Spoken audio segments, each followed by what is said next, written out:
আসসালামু আলাইকুম। বর্ণমালা একাডেমিতে স্বাগতম। চাকরি পরীক্ষার প্রস্তুতিতে আমি মোহাম্মদ শহীদ আলী আছি আপনাদের সাথে। আজকে আমরা এমন 15টি গণিত নিয়ে কথা বলবো যেগুলা বারবারই চাকরি পরীক্ষায় এসে থাকে, এবং আমি এই 15টি অঙ্ক দেখাবো কিভাবে খুবই দ্রুততার সাথে আপনি সমাধান করতে পারেন, যেগুলো আপনি সমাধান করতে অনেক সময় লাগবে, কিন্তু আপনি যদি শর্টকাট জানা থাকে তাহলে অতি সহজেই তা নির্ণয় করতে পারবেন। তো আমাদের প্রথম অঙ্কটি হচ্ছে 60টি সংখ্যার ঘর 40, এর সাথে 3টি সংখ্যা যোগ করা হলো। সংখ্যা 3টির ঘর 21, ওই 10টি সংখ্যার ঘর কত?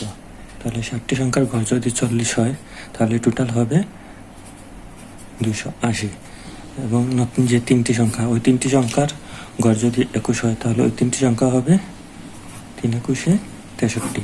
তাহলে যোগ যদি করি আমরা তাহলে 3 14 4 2 3, 10টি সংখ্যার ঘর হচ্ছে 343, 10টি সংখ্যার মোট 343। তাহলে 10টি সংখ্যার মোট যদি হয় 343, ওইটাকে 10 দিয়ে ভাগ দিলে হয়ে যাবে 30 3 4 40 3 0.3। তাইলে আমাদের গড় বের হয়ে গেল 34.3। এখন আমরা যাবো আমাদের পরবর্তী অঙ্কটিতে। কোনটি 35 ডিগ্রি কোণের পূরক গুণ? এখন পূরক কোণ বলতে কিন্তু বোঝায় 90 ডিগ্রি কোণের পূরক। এখন পূরক কোণ বলতে একটি সমকোণের 2টি কোণ থাকে, ওই 2টি কোণের সমষ্টি যখন 90 ডিগ্রি হয় তখন ওই কোণটি একটি কোণটিকে অপরটি কোণের পূরক কোণ বলে। এখানে যেহেতু দেওয়া আছে 35 ডিগ্রি, তাহলে বোঝা যায় একটা কোণ 35 ডিগ্রি। তাহলে আমাদের অপর কোণটি বের করার জন্য বলতেছে। তাহলে আমরা 90 বিয়োগ 35, তাহলে হবে 55।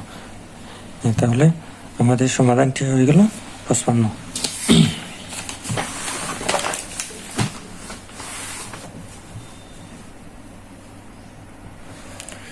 চিনির মূল্য 25% বৃদ্ধি পাওয়াতে একটি পরিবার চিনি খাওয়া এমনভাবে কমালো যে চিনি বাবদ ব্যয় বৃদ্ধি পেল না।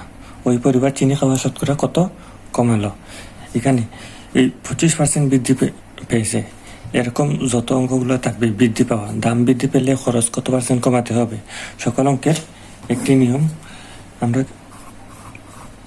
উপরে নিচে 100 লিখবো, তারপর নিচে বৃদ্ধির পার্সেন্টেজটাকে প্লাস করে দেব, উপরে বৃদ্ধির পার্সেন্টেজটাকে গুণ করে দেব, তারপর আমাদের যেটা আসবে ওইটাই হবে উত্তর। 25 দিয়ে 125কে কাটলে 5, 5 দিয়ে 100কে কাটলে 20, তাহলে আমাদের হবে 20% কমাতে হবে। অর্থাৎ চিনির মূল্য যদি 25% বৃদ্ধি পায় তাহলে ওই পরিবার যদি 20% চিনি খাওয়া কমিয়ে দেয় তাহলে চিনি বাবদ আর খরচ বৃদ্ধি পাবে না, একই থাকবে। এখন আমাদের পরবর্তী অঙ্কটি তো হচ্ছে 2 3 4 9 17, এর পরবর্তী সংখ্যাটি কত হবে? এখানে আমরা প্রথমে সংখ্যাগুলো লিখে নিই। 2 3 5 9 17। এখানে যদি আমরা খেয়াল করি তাহলে প্রথম যে 2টি সংখ্যা এর মধ্যে পার্থক্য হচ্ছে 1, 2 থেকে 1 বৃদ্ধি হয়ে 3 হয়েছে। দ্বিতীয় হচ্ছে 2টি সংখ্যা তাদের মধ্যে পার্থক্য হচ্ছে 2, অর্থাৎ 3 থেকে 2 বৃদ্ধি হয়ে 5 হয়েছে। তারপরে যে সংখ্যা 5 থেকে 9, এখানে 4 বৃদ্ধি হয়ে কিন্তু 9 হয়েছে। ঠিক একইভাবে 9 থেকে 8 বৃদ্ধি হয়ে 17 হয়েছে। তাইলে বোঝাই যাচ্ছে যে এর পরবর্তী আমাদের বৃদ্ধি সংখ্যাটা হবে 16, অর্থাৎ 17 সাথে 16 যোগ হয়ে এখানে নতুন সংখ্যাটি হবে 33, অর্থাৎ আমাদের উত্তরটি হবে 33।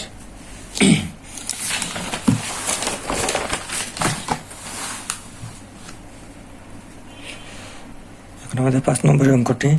একটি ঘোড়া চাকা গাড়ির সামনের চাকার পরিধি 2 মিটার এবং পিছনের চাকার পরিধি 3 মিটার।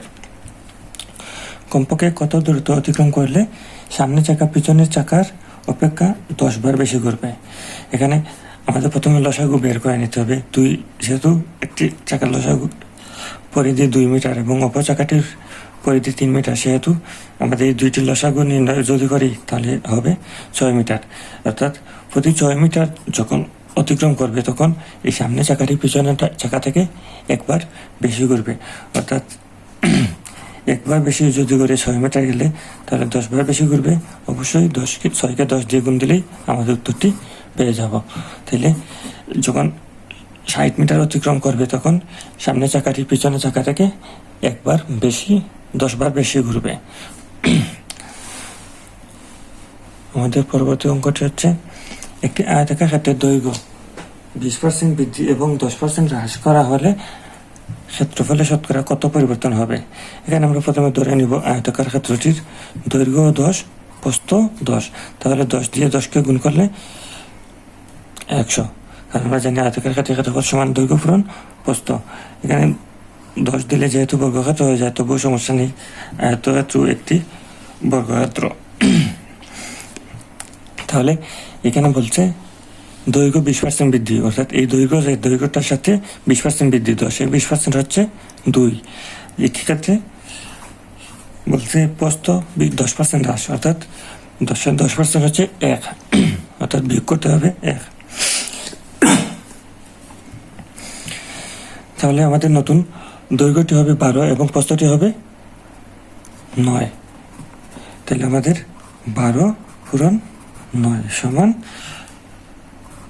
108। তাহলে আমাদের নতুন ক্ষেত্রফলটি হয়ে গেল 108। কিন্তু আমরা 8 যদি উত্তর দেই তাহলে হবে না। অনেক সময় চাকরি পরীক্ষার ক্ষেত্রে অপশনে 108 অবশ্যই থাকবে, কিন্তু আমরা 108টা উত্তর করলে হবে না। এই যে প্রথমে 100% ছিল ওইটা থেকে আমরা বিয়োগ করলে তারপর গিয়ে উত্তর বের হবে, অর্থাৎ আমাদের উত্তরটি হবে 8%।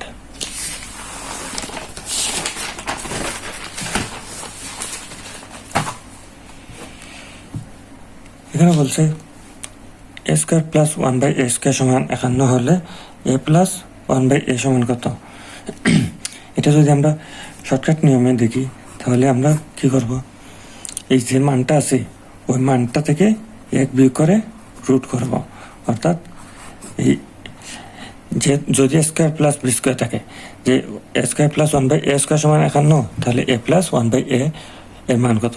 এরকম যত অঙ্ক থাকবে সবগুলাতে এই মানটা থেকে 2 বিয়োগ করে রুট করলে হয়ে যাবে, অর্থাৎ 51 থেকে 2 গেলে 49কে রুট করলে +-7, এইটাই উত্তর। কিন্তু এই অঙ্কটা যদি আমরা এই যে গতানুগতিক পদ্ধতি করতে চাই তাহলে অঙ্কটা হবে এইরকম,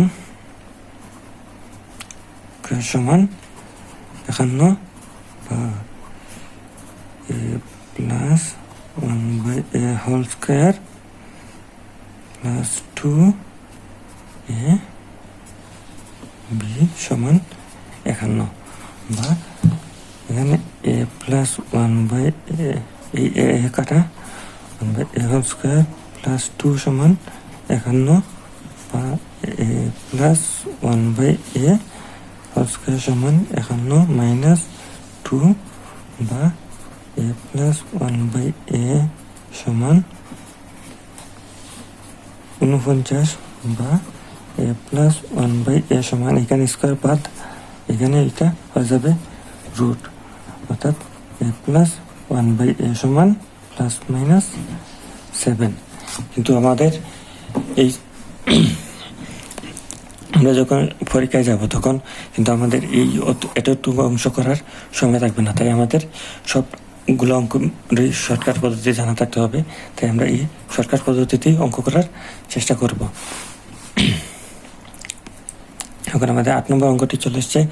এখানে দেওয়া আছে √5 প্লাস √3 ইন্টু √5 মাইনাস √3 সমান কত।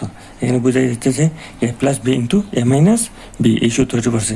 তাহলে যেহেতু এই সূত্র a plus b into a minus b, তাহলে আমরা জানি কি a plus b into a minus b সূত্র হচ্ছে a square minus b square.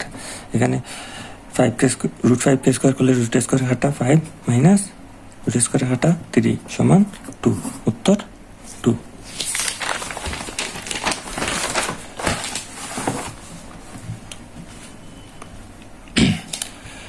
শতকরা বার্ষিক 5 টাকা হার সুদে কোনো আসল কত বছরে সুদ আসলে দ্বিগুণ হবে। এখানে আমরা যদি ধরি যে আসলটা ছিল আমাদের 100, তাহলে সুদে আসলে হতে হবে 200, অর্থাৎ আমাদের লাভ করতে হবে 100। এখন 100 টাকায় 5 বছরে 100 টাকা হতে হবে। এখন 100 টাকা যদি 5 বছরে 100 টাকা হতে হবে, তাহলে আমরা 5 দিয়ে যদি 100কে ভাগ দিয়ে দিই তাহলে আমাদের 2 বছর 10, 0, 0, 20, 20 বছর। 1 বছর হয় 5 টাকা, তাহলে 20 বছরে হবে 100 টাকা। তাহলে টোটাল মুনাফা আমাদের হয়ে যাবে 100 টাকা, এবং মুনাফা আসল মিলিয়ে আমাদের 200 টাকা হতে 20 বছর লাগবে। তাই আমাদের উত্তরটি হবে 20।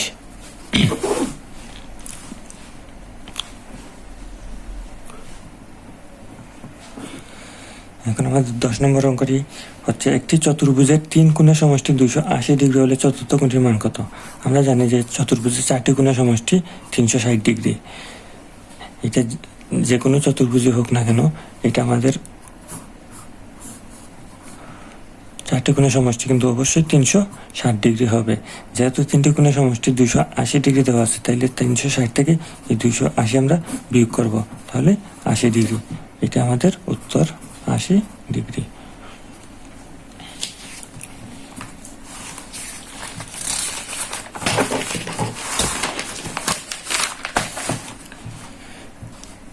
এটি একটি সহজ অঙ্ক, কিন্তু অনেকেই অনেক পরীক্ষার ক্ষেত্রে গিয়ে ভুল করে ফেলেন।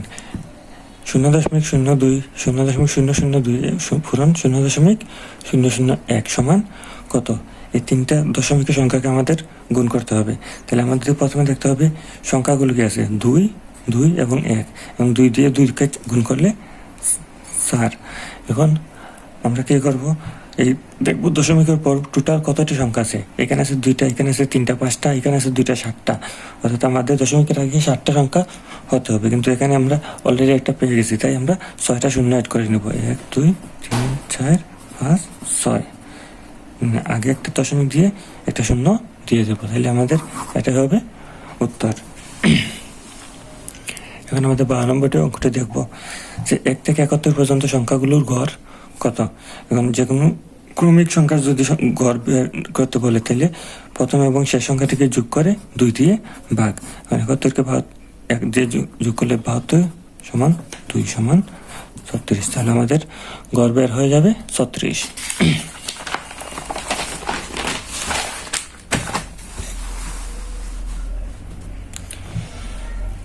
আমাদের 13 নম্বর অঙ্কটি দেখে নিই।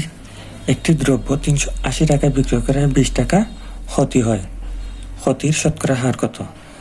এখন 380 টাকায় বিক্রয় করে কিন্তু 20 টাকা ক্ষতি হয়েছে। এখন আমরা ক্ষতি পার্সেন্টেজ বের করতে হবে, কিন্তু আমাদের পার্সেন্টেজটা কিন্তু 380 টাকার মধ্যে বের করলে হবে না। আমাদের দ্রব্যটির দাম কত ছিল? যেহেতু 380 টাকায় বিক্রয় করায় এই 20 টাকা ক্ষতি হয়েছে, সেহেতু এই 380 যোগ 20 সমান হয়ে যাবে 400। এই 400 টাকার মধ্যে কত টাকা ক্ষতি হলো ওইটা আমরা দেখবো। তাইলে এই 400 টাকার জিনিসে কিন্তু ক্ষতি হয়েছে 20 টাকা।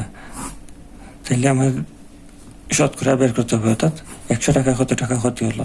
তাহলে আমরা এই 400টাকে নিচে লিখে ফেলবো, এবং এই 20টাকে উপরে লিখে শতকরা যেহেতু বের করবো তাই 100 লিখবো। এখানে 0, 0, 0, 0 কাটা 5 সমান 5%। তাহলে আমাদের উত্তরটি হয়ে যাবে 5%। এখানে কিন্তু ডাক দিয়ে যদি আমরা করতে যেতাম, তাইলে নিম্নে 5 মিনিট সময় লাগতো, কিন্তু আমরা এত সময় পাবো না চাকরি পরীক্ষার ক্ষেত্রে। তাই আমাদের সবগুলো গণিতেরই শর্টকাট পদ্ধতি জানা থাকতে হবে, যাতে আমরা সহজেই 1 মিনিটের ভিতরেই উত্তর বের করে ফেলতে পারি। আমাদের পরবর্তী অঙ্কটি হচ্ছে 7p² - p-8 এর উৎপাদক কত হবে? এটা আমরা উৎপাদক যেহেতু নির্ণয় করতে বলতেছে, সেহেতু আমাদের 2টি উৎপাদকই বের করে নিতে হবে। এখানে 7p² - p-8, এটা যদি আমরা দেখি যে প্রথম এবং শেষ সংখ্যাটি গুণ করলে হয় 56, 7 × 8 = 56। তাই 7p², আমরা মাঝের সংখ্যাটিকে এমনভাবে ভাঙতে হবে যাতে গুণ করলে 56 হয়, -8p + 7p - 8। এই সংখ্যাটিকে আমরা পিকে এমনভাবে ভাঙলাম যে 8p এবং 7p, যে 2টা সংখ্যা গুণ করলে 56 হয়, কিন্তু এই 8টা থেকে 7টা গেলে আবার একটা p আগের অবস্থানে ফিরে আসে। তাই আমাদের এমনভাবে ভাঙতে হবে যাতে এই সংখ্যাটির কোনো পরিবর্তন না হয়। যেমন একটা p বললে যে কথা, 8টা p থেকে 7টা p গেলে একই কথা। এখন প্রথম কথা আমরা p কমন লই, p কমন নিলে হবে 7p - 8। দ্বিতীয় কথা আমরা 1 কমন লই, হবে 7p - 8। এখন উভয় ক্ষেত্রে কিন্তু 7p - 8 আছে, তাই আমরা 7p - 8 কমন নেব, তাহলে আমাদের হবে p + 1, তাহলে এই দুইটাই কিন্তু উৎপাদক।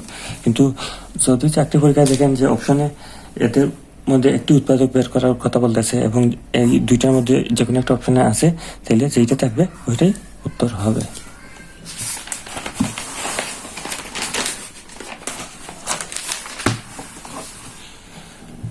আমরা চলে এসেছি আমাদের শেষ অঙ্কটিতে এবং আজকের ভিডিও এই অঙ্ক দিয়ে শেষ করব। তাই আপনাদের সবার কাছে অনুরোধ, আমার চ্যানেলটিতে যদি আপনারা নতুন হয়ে থাকেন তাহলে অবশ্যই চ্যানেলটি সাবস্ক্রাইব করে রাখবেন এবং ভিডিওটি ভালো লাগলে লাইক, কমেন্ট এবং শেয়ার করবেন। এবং যদি আপনি ফেসবুক থেকে আমার ভিডিওটি দেখে থাকেন তাহলে আমাদের অবশ্যই পেজটি ফলো দিয়ে রাখবেন এবং ভিডিওটি শেয়ার দিয়ে রাখবেন, যাতে আমাদের পরবর্তী ভিডিওটি আপনি সহজেই পেয়ে যান এবং আপনার উপকারে আসে। এখানে আমাদের গণিতটি আছে 2x+7 সমান 4x+4 সমীকরণের সমাধান করা।